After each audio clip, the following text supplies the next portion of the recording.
5.4 equilateral and isosceles triangles. Equilateral meaning equal sides, all three sides of the same length. Isosceles triangles, at least two sides are the same length.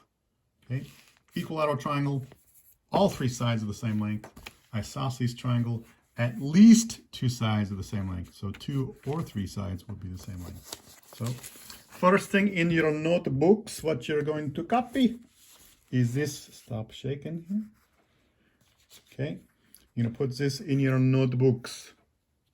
This is on page 252. Put that in your notebooks. I'll let you pause the video, copy it. 5, 4, 3, 2, 1. Nice. And you also need to put this in your notes as well. Pause the video so you can copy that as well. So these two sides are legs. If these two sides are the same length, those are called legs. The angles opposite them are called base angles. This would be the base. Okay, scooch out and scooch out a little more. So here's what this means. If you have a triangle with two sides the same length like this, that would be a leg. This side would be a leg because they're the same lengths. The only other side would be this one. This would be the base. And these two angles would be base angles. Okay? If you have a triangle like this, please do not think base means bottom. It doesn't. It doesn't. These two sides are the same length. The only other side that you don't have no clue about is this third side. This side is the base. And the two angles touching the base would be called base angles. These two angles are called base angles. That third angle there is called the vertex angle. That third angle is called the vertex angle. That's the stuff you just copied from right there on page 252. So now what we had, the base angles theorem. Here it is, right here, the base angles theorem. Now we can see that. If you have a triangle with two sides the same length, that means the angle opposite them, so that angle right there and that angle right there. If these two sides are the same length, those two angles will be the same. Those two base angles will be congruent. If you have a triangle like this, here's two sides the same length. That means that angle and that angle will be the same measurement. Here's two sides the same. Scooch over a little bit more. Move that out of the way. Here, there we go. If these two sides are the same length, that means that angle and that angle will be the same measurement. They're congruent. Boink, boink, boink, boink, boink, boink. Here's two sides the same length. If you have two sides the same length, that means the two angles opposite them, that angle and that angle, those would also be congruent. Those would be base angles that are congruent. This one starts off, if the sides are the same length, then the base angles will be congruent. This is the converse. I wonder what converse means. What? Did we cover converse? Yes, we did. Just means you switch the order. So here, above here, we had, if we start off with two sides be congruent, then the base angles are congruent. In this case, we start off by saying, hey, the base angles are going to be congruent. That means the sides opposite them will end up being congruent as well. This is the converse of the base angles theorem. So if you have this, if you start off, if you start off with this right here with two angles that are congruent, the sides opposite them will be congruent. Here in this case, in this triangle, these two angles are congruent. So that means the sides opposite them, that one and that one, will be congruent. In this case down here, if we have these two angles right here, if this angle and this angle are congruent, those two angles, if those two angles are congruent, that means that side and that side will have to be congruent as well. This is the converse of the base angles theorem. Okay, now whoop-de-doo. What does that mean? Oh, that's just some more things. Here's an equilateral triangle. We have three sides the same length. meaning equal, lateral meaning side. So equal sides. It's a triangle with all the sides being equal. If you start off with this, if you know a triangle is equilateral, then all three angles will be the same as well. So this is equiangular. Equal meaning equals, angular meaning angles, equal angles. So if you start off with a triangle that is equilateral, you know all three angles will also have to be congruent as well. Conversely, here's a triangle with all three angles being congruent. All three angles are the same measure. If you start off with that, that means all three sides will be congruent as well. So if all three angles are congruent, 60 degrees. What? 60 degrees. That means if all three angles are congruent, you will also end up being equilateral. So if you have this, right? If the triangle is equilateral, it will have to be equiangular, and vice versa, the converse. If a triangle is equiangular, then it will have to be equilateral. Now, let's put that into practice. How can we use these materials? Okay, we have something like this. So we have, well, you have to cover this up because I already put marks over it. This is the third time making this video because my camera keeps on stopping. So, in this case, if g is g, what? If side GH is congruent to side GK, then what angle is congruent to what angle? So GH, this is side GH. It's congruent to side GK, that's side GK. So they're congruent. If those are congruent, it means something just like this. If that side is congruent to that side, then that angle and that angle will have to be congruent to each other. We're going to take this right here. It's the base angles theorem we just learned earlier. Well, that means the angle opposite this side, right there, and the angle opposite this side, right there. Those angles will have to be congruent. Angle H is going to be congruent to angle K. Okay, that's what you just, the problem here is all the stuff, these two sides right there, that's going to throw yourself off. It's like putting your head in a paint shaker and your brain's going, what? I don't get it. Well, cover those up and it will look just like this. Here, if you did this, now you got two sides messing you up just like that. Well, just rewind this tape so those lines aren't there anymore. That's what you got to do. Did I just say rewind the tape? Wow, I'm old. Okay, next one, we have this right here. We have this. We have to find the measure of the x.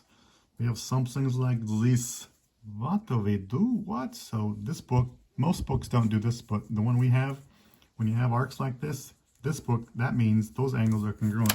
Most books are going to do this. Most books are going to put tick marks, an equal number of tick marks or an equal number of hash marks to show that they're congruent. This book, yeah, they don't do that. They just use arcs.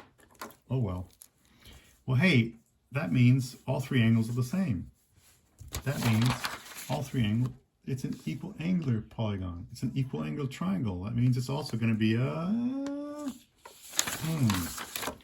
That means all three sides are the same length. That means all three sides are the same measure. How do you find x? Well, I know that side's 18 inches, so this side must also be 18. Okay? Now, for some books, like the books we're using right now, yuck, that's naked units. In your science classes, your teachers are going to go nuts for that. That's naked. 18 what? 18 feet, 18 miles, 18 people, 18 cups, 18 freshmen, 18 dogs, what? 18 inches. 18 inches. Make sure you put units. If you just put 18, that's a naked number. Don't do that. Next one. Number 3. Here we have, how are we supposed to figure out what x is in this case? There's not enough information. Oh yeah, there is. It's hidden. We have to using our logic and the stuff that we know. We know that the three angles in a triangle have to add up to 180 degrees. It's the stuff we learned in high school geometry. These three angles have to add up to 180 degrees. Well, 180 minus 60 is 60, so that angle has to be 60. Well, now you know it's an equilateral triangle. If it's equilateral, it has to be equal. Sorry, if it's equiangular, my fault. If it's equiangular, it will automatically have to be equilateral. So if that side's 42 meters, that side also has to be 42. And you know, 42, boom, and you're done. Not, don't make that mistake. Gotta put units. It's meters, put meters. X equals 42 meters. The book Big Ideas is notorious for leaving that out. Horrible! Don't do that. Okay, we have this. We'll scooch this over. Find W. There it is. Found it. Okay, find the measure of W. So this just means tick marks. It means it needs to get some tick medicine? No. So these marks means all three sides are the same measure. It's an equilateral triangle. If it's an equilateral triangle, then we know that the triangle will also be equiangular. That means they're all 60 degrees. So W is 60 degrees. There's already a degree symbol there. Okay, W is 60 degrees. Boom. And we have number 5, example number 5. Let me move this so it's in frame. There we go. We have all this mess. What? Scooch it in a little more. Find them W, X, Y, and Z. All right, what do we got here? What a big mess. I didn't draw that triangle very well. Tick mark, tick mark, tick mark. You got one hash mark, one hash mark, one hash mark. That means this triangle is equiangular. 60 degrees, 60, 60. It is also going to be, not only is it equiangular, but it's also going to be equilateral. So that means that side is the same in length as that side, the same length as that side. Oh, I know what X is. X is 32. 32, then what? Oh, that's naked units. Make sure you, is it feet, miles, meters, what?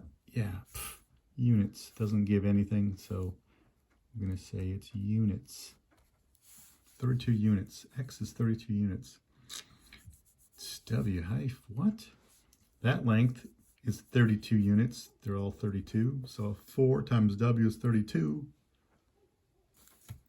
4 times W equals 32.